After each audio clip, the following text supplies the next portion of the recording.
Hey everybody, welcome to solving quadratic equations, back to completing the square. We're still dragging here a little bit because I got a good Mac, but it's slow today. It's slow. Okay, so we're going to solve by completing the square today. I've only got one example, and this example I'm expecting this is from my classes. So if you're just scoping out some things online, I'll try to be as thorough as I can. But we've already talked about completing the square.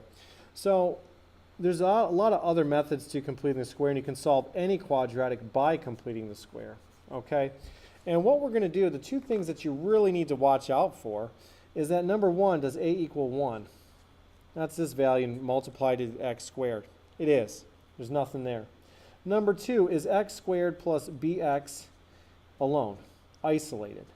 It's not. So what we're going to do is add 5 to both sides. Okay, so now I have x squared minus 12x plus, I'm going to leave a big box here, equals 5 plus some big square. I have to complete the square.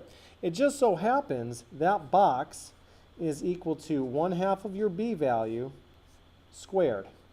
Well, in this case, my b value is negative 12. It's right here.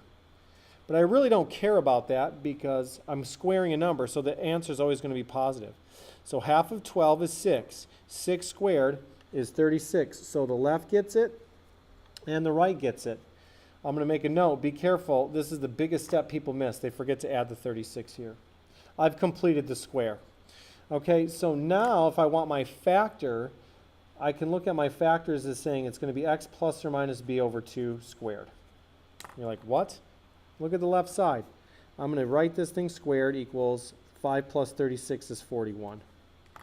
I got to write my factor. You're telling me it's just x plus or minus b over 2? Well, it's minus because that b term is minus. So x minus, what was my b over 2? I already found out. It was 6. 1/2 of 12, right? There we go. Completed the square. Let's go back to the first video, square root video. To undo a square, you square root the whole thing. Okay? So now I'm left with just x minus 6 equals plus or minus root 41. Now that can't be simplified, 41. So to get x alone, you just add 6 to both sides.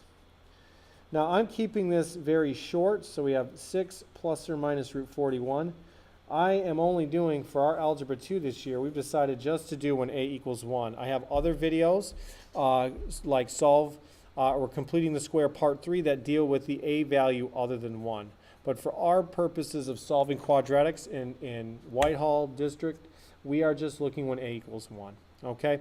So if you have any questions or comments how to solve by completing the square, you know what to do. You type them below. I'll see you next time.